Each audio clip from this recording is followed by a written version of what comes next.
Chinese leaders are taking the opportunity to pitch directly to American CEOs. The premier on Sunday headlined the China Development Forum, and by doing so, he listed out a number of reasons why American investors should invest. China's recent consumption initiatives, he said, plans to open more sectors to foreign investors, preparedness for what he described as possible unexpected shocks. So that was seen as an oblique reference to President Trump's tariffs and a brewing trade war. Apple's Tim Cook attended, and in fact, he today announced a new $100 million clean energy fund for China.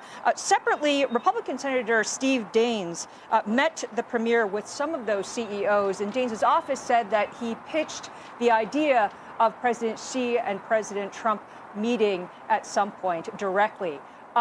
The other interesting thing that we learned from a lot of the folks at the conference is that some of those CEOs are going to meet face-to-face with President Xi Jinping on Friday. Guys? Very good. That would be good. Get a meeting. Whenever it's face-to-face, it seems like good things maybe happen at that point. And that would a little bit of easing of some of the tension with the trade tension. I don't know how the security and all the other problems that the United States and China are faced with in terms of, intellectual property and all those things are on the one hand. But it'd be nice if reciprocal trade, if the tensions could be lessened there, I think, Eunice.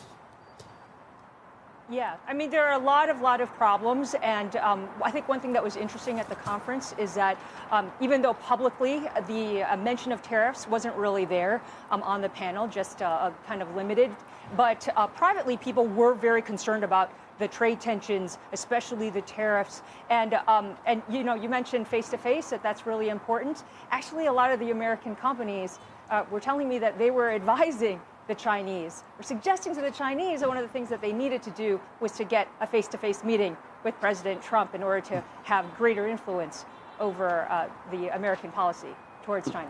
Yep. That I think that can. We're all human, and Trump more than President Trump more than most, it seems like, in terms of human relationships and things like that. And don't you think? Kind of. That's an interesting. Good and bad. Yeah. Good and bad. I think it helps to meet him personally and say, let's work together. But that's okay. That's okay. And to be a little bit mercurial so that the other person's like, whoa, I don't want to screw up here. But I'll throw a little caution on there. Oh, Joe, no, I'm just going to throw a little caution because I think what's interesting is Daines' office was talking about this potential meeting. But here in China, in the state media, a meeting between Trump and Xi isn't mentioned at all in the readout and in state media from Daines' meeting with the Chinese. So I think that there's quite a bit of caution. I've heard a lot of talk about how President Trump hopes to have a meeting with President Xi in Washington, and then just based on what we've seen with the way that Vladimir Zelensky was treated at the White House, it just seems like such a very unpredictable situation to throw President Xi in. So I think that the expectation, at least from a lot of China folks, is that if there's going to be a meeting, it's going to be on Xi Jinping's terms.